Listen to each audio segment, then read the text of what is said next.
Je commence avec la question qui m'a été posée. Quelle est la portée des nouveaux mouvements sociaux, NMS, dans le monde actuel? Réformer le capitalisme ou le dépasser? En fait, chaque NMS possède la capacité de ressentir et même d'incarner une impulsion révolutionnaire, mais la réalisation de cette impulsion dépend en partie de la conjoncture historique. Or, nous vivons depuis quelques mois aux États-Unis une situation où la subjectivité révolutionnaire au niveau des masses, surtout des jeunes, a fait de grands bonds en avant, surtout grâce aux incidents récents de terreur aux mains de la police, souvent captés en vidéo, mais malgré ceci passés sous silence en tant que crime par le système judiciaire. La perception de l'injustice a été amplifiée ensuite par les provocations des policiers militarisés contre les manifestants. Tout ceci dans un contexte mondial de crise économique et écologique et peu de temps après les manifestations de 2011 du mouvement Occupy dont on a parlé. Je voudrais mentionner deux ouvrages importants pour moi dans l'analyse de ce phénomène. Le premier de l'année 86 de Ellen Maxons Wood, The Retreat from Class, qui signifie marche en arrière par rapport au concept de classe, et l'autre de 2006, avec un titre important en anglais, Walter Ben Michaels. Le titre est The Trouble with Diversity, How We Learned to Love Identity and Ignore Inequality. Ça a été publié en français sous un titre un peu simplificateur, La diversité contre l'égalité, vu que l'auteur, tout en étant partisan de l'égalité, n'est nullement contre la diversité. Ce qu'il critique, c'est l'utilisation politique de la diversité au service des intérêts capitalistes pour lesquels l'évocation passionnée de la diversité identitaire sert à promouvoir ou agrandir les divisions au sein du salariat. De toute façon, les NMS partout en Occident ont surgi surtout dans les années 60 et le débat théorique à leur sujet s'est manifesté aux États-Unis depuis au moins le début des années 80. Je pense surtout aux écrits de Michael Albert et Robin Hahnel. Selon l'usage commun, le discours des NMS se réfère à tout mouvement de revendication progressiste, à part celui considéré comme traditionnel de la classe ouvrière. Un NMS peut ainsi se définir et se former ou bien à la base d'une collectivité sociale ou bien autour d'une exigence populaire comme la paix, la santé, l'écologie, etc. Dans les écrits de Albert et Hahnel, cependant, il s'agit surtout de mouvements basés sur les catégories de race et de genre. Avant d'examiner les propos de ces auteurs, nous ferons bien de nous rappeler l'évolution de ces deux mouvements. Bref, le mouvement contre le racisme précède aux États-Unis l'ensemble des mouvements de gauche des années 60. L'antiracisme n'était dans aucun sens nouveau à cette époque, mais plutôt issu d'un combat de décennies, sinon de siècles, dont la phase la plus récente, avant les manifestations des années 50 dans les États du Sud, devait beaucoup aux luttes antérieures du Parti communiste. Toutefois, ce que nous devons surtout noter ici, c'est que le mouvement des Noirs ne s'arrête pas avec les acquis des droits civils, mais au contraire évolue au niveau des masses vers une position plutôt révolutionnaire qui subit ensuite une répression brutale, d'abord avec la destruction du Black Panther Party, ensuite avec la diffusion de drogue et l'augmentation de la présence policière dans les quartiers noirs. Tout ceci mène à la situation actuelle où un homme noir sur 3 se trouve avalé à un moment donné de sa vie par le système pénal. Renforçant cette répression permanente, on doit citer d'un côté la terreur directe exercée par la police, qui joue dans les quartiers noirs le rôle d'une armée d'occupation, et de l'autre, les lois et les mesures pratiques destinées à réduire radicalement la participation électorale des Noirs. Je n'entre pas dans les détails. Quant au mouvement des femmes, la nouvelle phase surgit des années 60 commence avec une vision de transformation de l'ensemble de la société évoquée par le mot d'ordre de libération, pour ensuite évoluer vers un programme plus modeste d'assimilation à l'ordre établi, où le but se définit plutôt par la volonté d'accéder à toutes les positions jusqu'alors réservées aux hommes.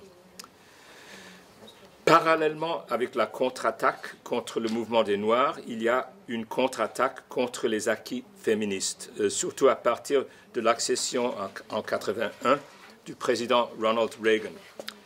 Le projet de modifier la Constitution pour établir l'égalité des sexes devant la loi a échoué. En plus, dans beaucoup de localités, et légalement et par moyen de la terreur, le droit à l'avortement, qui avait été proclamé en 1973 par la Cour suprême, a été sévèrement réduit dans la pratique. En somme, les femmes se voient plus assimilées qu'auparavant sur le marché du travail, mais les bénéfices de ceci se manifestent surtout dans les professions libérales. En revanche, dans la classe ouvrière, l'effet est plutôt d'augmenter le poids de leurs responsabilités. À travers tout ceci, les actes de violence contre les femmes dans les universités, dans les forces armées et à domicile restent à un niveau intolérable. Dans les deux dimensions, celle de race et celle de genre, l'oppression ininterrompue au niveau des masses a été cachée derrière les avances symboliques au niveau des élites. Barack Obama, Hillary Clinton, par exemple. Albert et Hanel, ces deux écrivains, de leur côté, cherchent une synthèse de gauche tout en accusant le marxisme d'avoir négligé l'importance de lutter contre le racisme et le sexisme.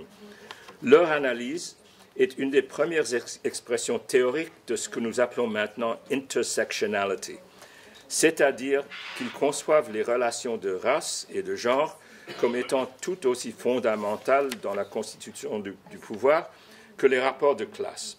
Ces trois axes de contestation s'entremêlent pour eux, de sorte que, suivant le cas en question, l'un ou l'autre des axes peut apparaître à un moment donné comme le principal.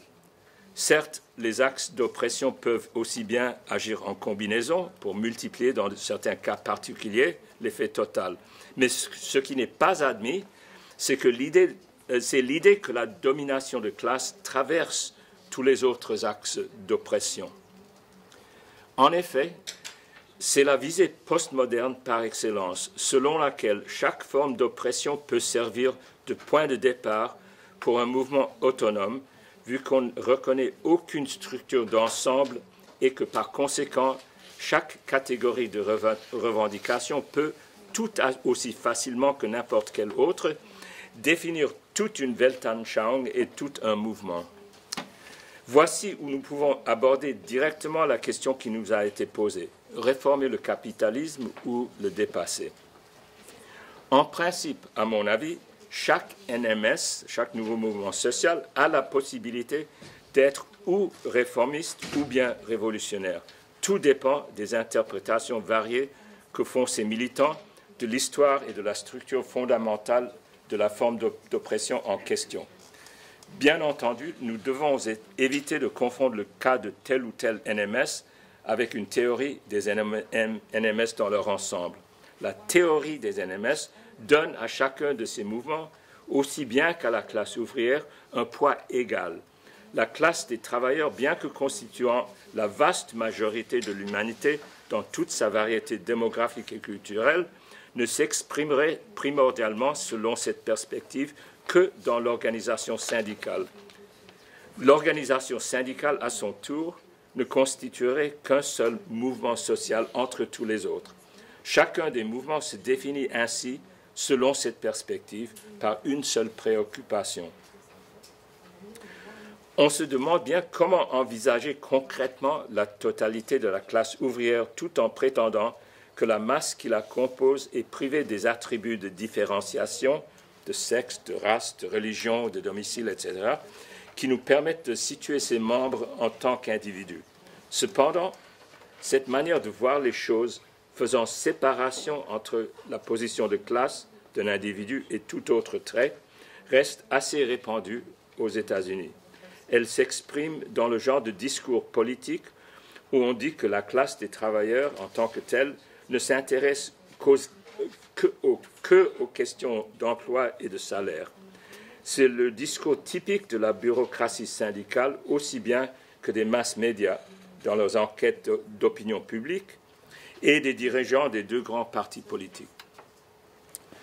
Cette mentalité de considérer chaque personne étroitement en fonction de l'intérêt qu'on lui attribue et de voir tous les intérêts comme étant séparés entre eux correspond exactement aux besoins chez la classe dirigeante de maintenir dans un état de fragmentation permanente entre eux tous les groupes qui, dans leur ensemble, pourraient poser un défi radical, un défi de classe au pouvoir.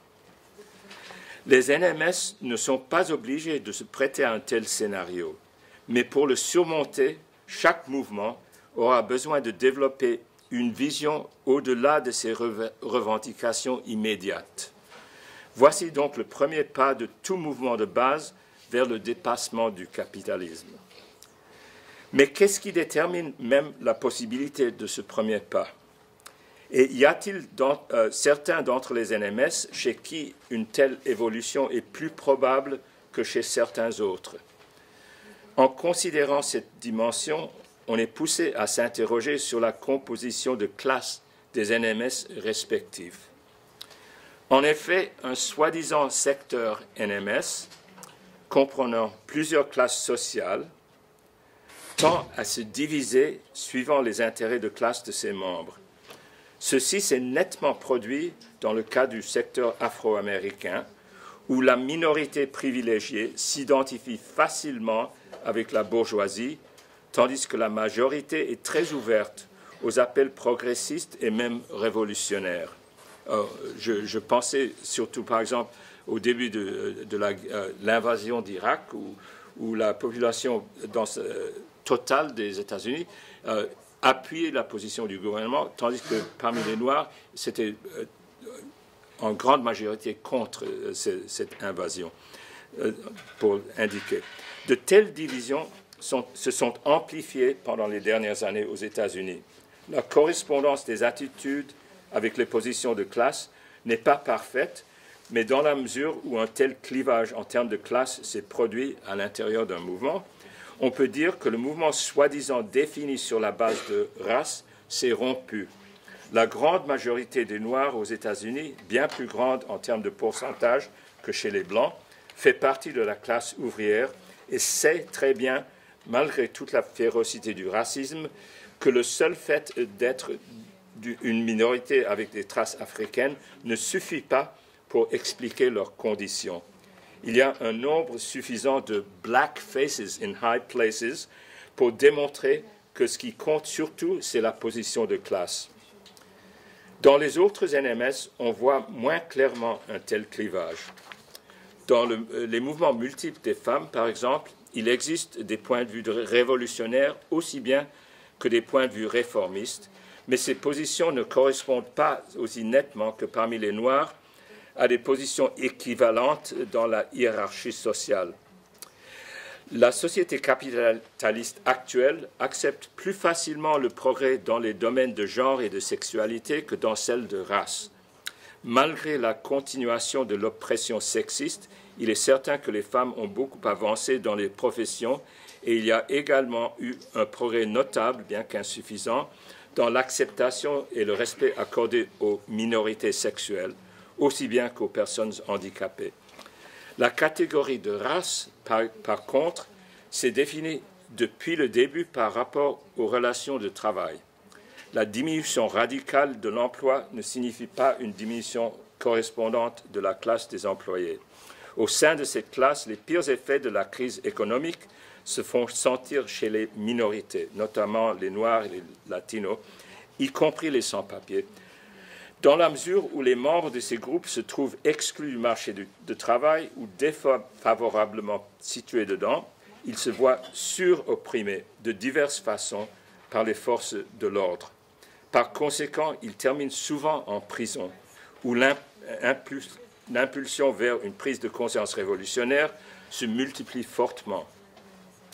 Cette logique de radicalisation paraît moins claire dans les autres NMS, où les divisions internes de classe ne remontent pas à leur définition originale. Je souligne que la catégorie de race, contrairement aux autres catégories, ne s'était créée qu'en fonction des intérêts économiques, étant utile pour les grands propriétaires du XVIIe siècle qui cherchaient à maintenir leur domination absolue sur les esclaves qui constituaient leur force de travail. Bien entendu, on peut trouver dans tous les NMS des courants révolutionnaires, mais il est normalement difficile de les attribuer à des données structurales comparables à la position sociale précaire de la grande majorité de la population noire. Par conséquent, contrairement au cas des Noirs révolutionnaires, les femmes et les membres des minorités sexuelles de tendance révolutionnaire n'ont pas, que je sache, constitué de groupes qui incorporeraient une synthèse entre programme d'ensemble et soutien identitaire. Pour les Noirs révolutionnaires, de leur côté, l'importance de l'aspect identitaire se déroule en fonction des besoins stratégiques. Il est clairement central au début et il maintient son importance dans le contexte des grandes revendications suscitées par l'abus systématique imposé par les forces de l'ordre, notamment surveillance excessive et répression constante et brutale de part de la police, système de justice qui leur prive des droits accordés aux autres et cas fréquents de torture physique et psychologique dans les prisons. Mais à mesure que les militants arrivent à reconnaître les bases économiques du pouvoir qui les opprime, ils s'ouvrent à une perspective qui leur permet de surmonter la conscience purement identitaire et de collaborer dans un mouvement plus ample, basé sur la conscience de classe. Cette évolution surgit en partie des lectures que font beaucoup d'entre eux, d'entre les prisonniers surtout, pendant qu'ils sont en prison, commençant souvent avec les écrits de George Jackson.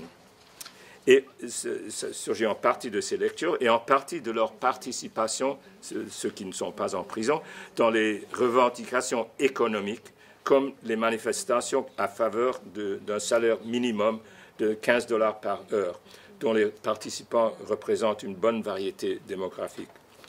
Cette disposition des groupes racialement opprimés vers un élargissement de leurs horizons mérite d'être reconnue par ceux qui proviennent d'autres milieux sociaux, non seulement dans le sens de justifier un appui moral et politique aux militants de ces groupes, mais aussi dans le sens de valoriser en général la pensée et les aperçus stratégiques issus de leur expérience collective, et donc aussi dans le sens de pouvoir reconnaître chez eux les qualités de leadership.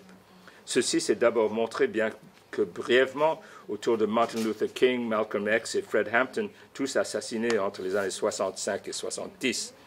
Actuellement, il se forme en prison toute une génération de militants hautement qualifiés comme leaders. Depuis que je suis ici, je me demande, par rapport à ce qui se passe dans les prisons françaises, si ce serait possible de développer ici, chez les prisonniers, une radicalisation non de type religieuse, mais plutôt, comme dans cette nouvelle génération chez nous, une radicalisation correspondant à une conscience de classe des prisonniers.